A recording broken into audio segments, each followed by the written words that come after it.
Hello, everyone, and welcome to this second episode in this Grandmaster chess series. And today we have Rosman, better known as Gotham Chess from his Gotham Chess channel, versus Nakamura, one of the top Grandmaster chess players in the world.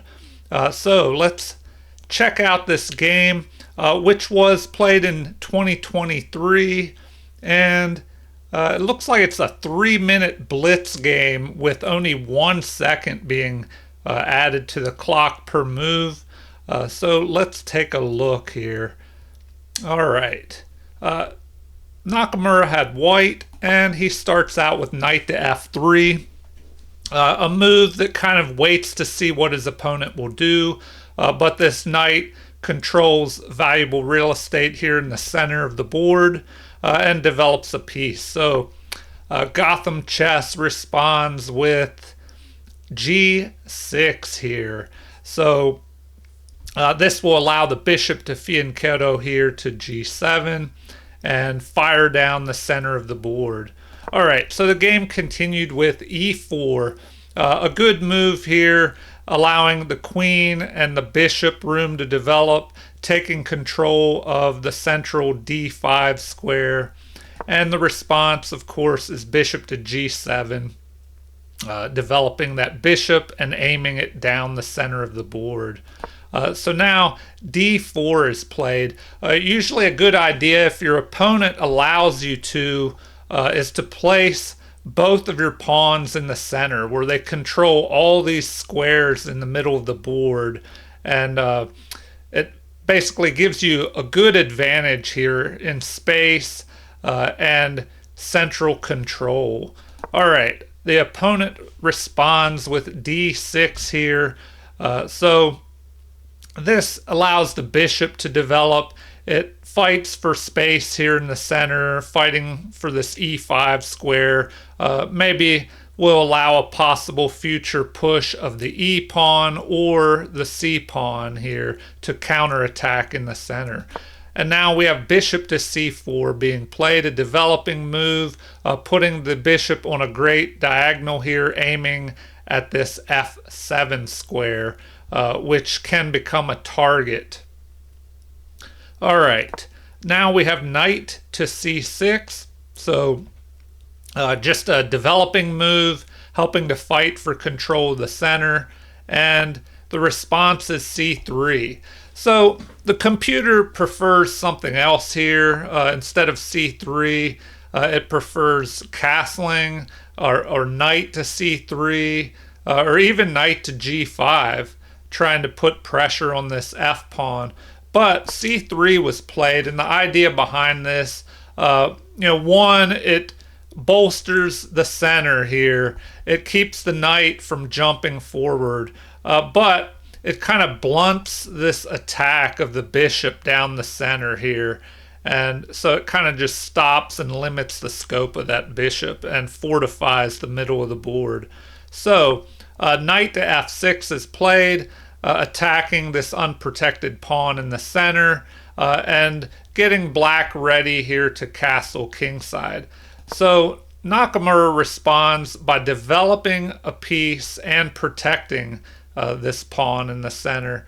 And of course the queen is lined up on the king, but the king will castle. And so that is what happens. Black castles kingside, and now we have e5. So the pawn pushes forward, gaining space in the middle, attacking the knight, but this pawn here will capture. And after a recapture, well, now this knight is forced to run away here. So the knight moves forward instead of retreating back, which would block the bishop. And while the knight has to waste time moving again, this allows first h3 to be played to prevent the bishop from developing down here and pinning this knight, which is trying to help protect this advanced e5 pawn. So this was an important move. A lot of times you want to develop before you push one of these outside pawns, But here, this is a good move to prevent the pin on the knight here. All right, so now the knight retreats back, but counterattacks the bishop. So the bishop, instead of retreating, which would allow the other knight possibly to harass it, although that would place the knight on the side of the board. So now the bishop has moved forward, threatening to capture this knight and break apart the queenside pawns, doubling pawns on the c-file. So here a6 is played, just attacking the bishop and forcing the bishop to make a decision to retreat or to attack. So let's go back one move and see if the computer prefers that a6 move or not. It looks like the computer would rather just ignore this bishop and develop here with bishop to f5.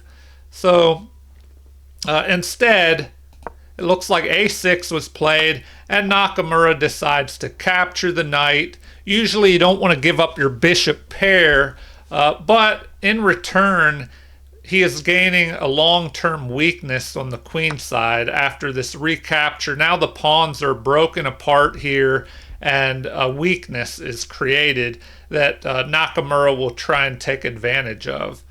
So now we have castling kingside, and then a pawn push here. So gaining space on the queen side, but allowing this bishop to develop here to a6. So the threat is bishop to a6, attacking the queen, and when the queen would move, the rook could be captured here. So if we go back, the computer, instead of this a5 move, prefers just queen to d5, putting the queen in the center, putting more pressure on this pawn here. But instead a5 was played with the idea of bishop to a6 attacking down this diagonal. So now we have rook to d1, and the computer does not feel that that was the best move. If we go back, it looks like the computer prefers c4 here, but we see why this move is not bad either, because it puts an immediate attack here on the queen, so forcing black to respond immediately here. And now it looks like bishop to a6 would be the best move preferred by the computer, counterattacking here the white queen. But here black retreats the queen away, and so the game is still pretty even, and c4 now is played by white, which will gain a little bit of space on the queen side, possibly threaten this knight, although really this move kind of just gets the pawn out of the way of the knight, allowing the knight to develop to c3, and from there maybe to jump into the center at some point, or even after a pawn push and then a move to a4, if this knight moves away from there, it kind of blocks this outside pawn here. Anyway, c4 was played. Now bishop to a6 with a pin of this pawn on the queen here, so lining up on the queen. And it looks like instead of that, the computer instead prefers bishop to b7 here, just lining up on this long diagonal, and then this pawn would have to be pushed out of the way. So maybe this move was not played. Perhaps black feared that if the bishop was moved here, maybe c5 would be played, blocking in the bishop and chasing the knight away. But in the game, we had bishop to a6 immediately, now b3 to help protect this pawn, and next we have a4. So this pawn on b3 was pushed forward, and it allows the opportunity for this weak, isolated pawn to move forward and try and exchange itself off and get rid of this weakness. So now we have knight to c3, attacking this pawn, and the game continues with queen to c8, although the computer prefers the c5 pawn push here, which could potentially allow a knight to jump in here to d4 or b4 in the future, and create a kind of an outpost, especially if this pawn captures and then there's a recapture. And then if the knight jumped into b4, it would be a little harder to chase it away. So in the game, queen to c8 was played.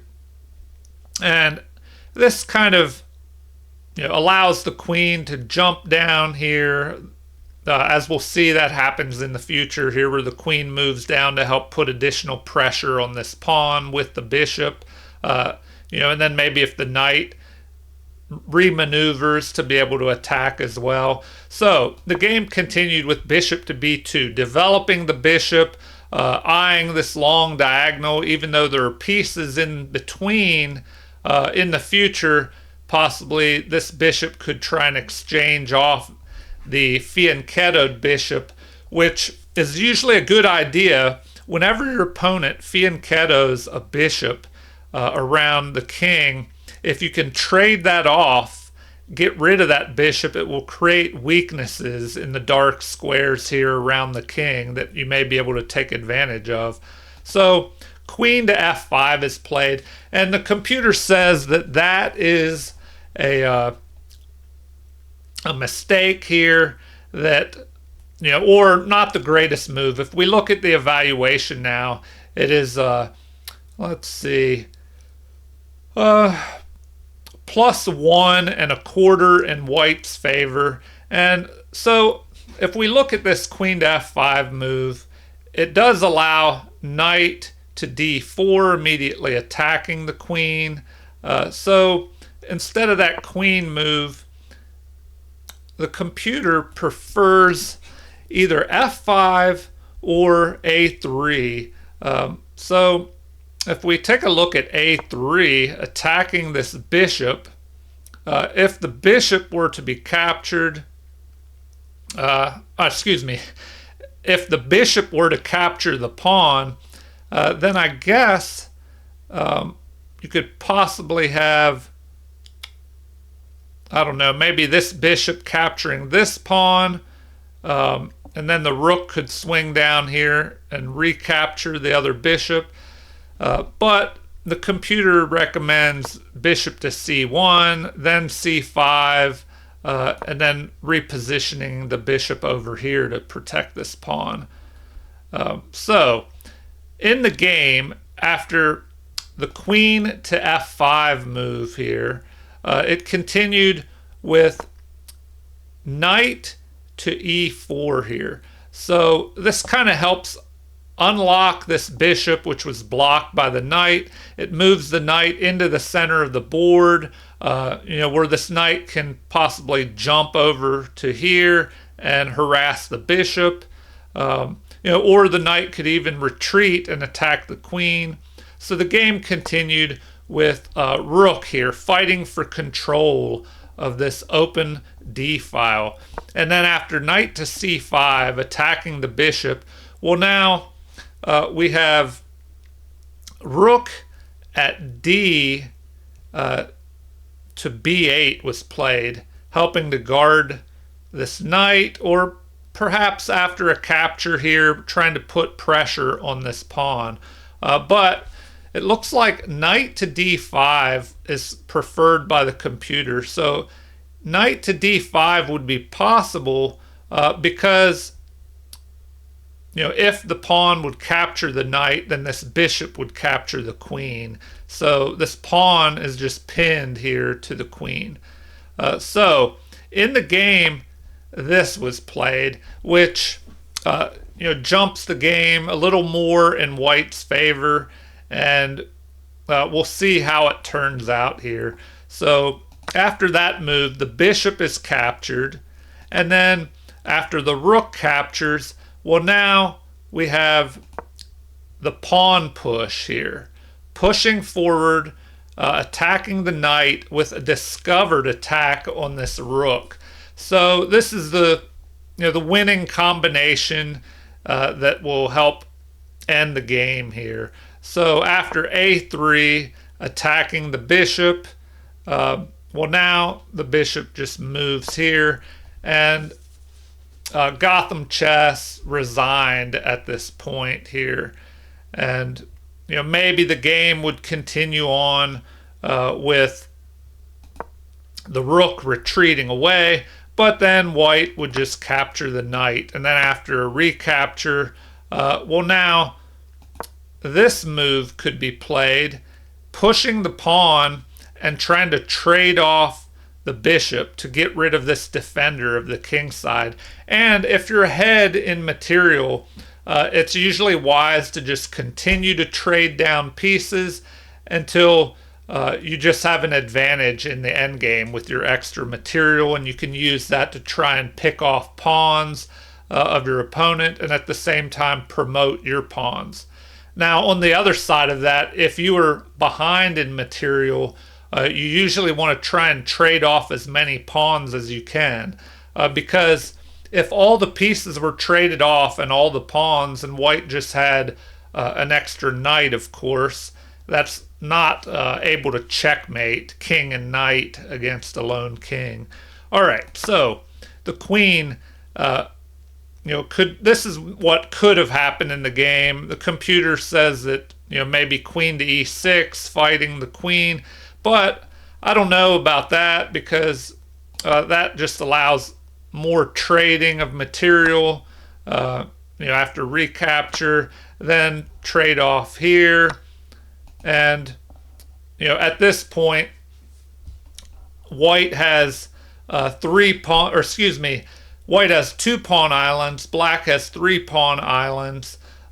We have let's see here, 2 pawns for the knight, but these pawns are pretty weak, and white should be able to go on and win here. So obviously, after this point in the game, Gotham chess probably could see what was going to happen a few moves later and just decided to resign there. Or maybe ran out of time, I don't know. Oh no, actually here's the time, 23 seconds left.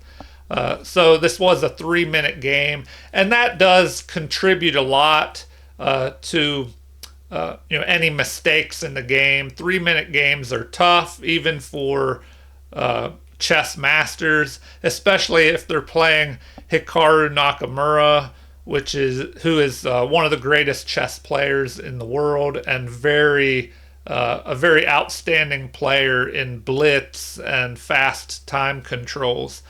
All right.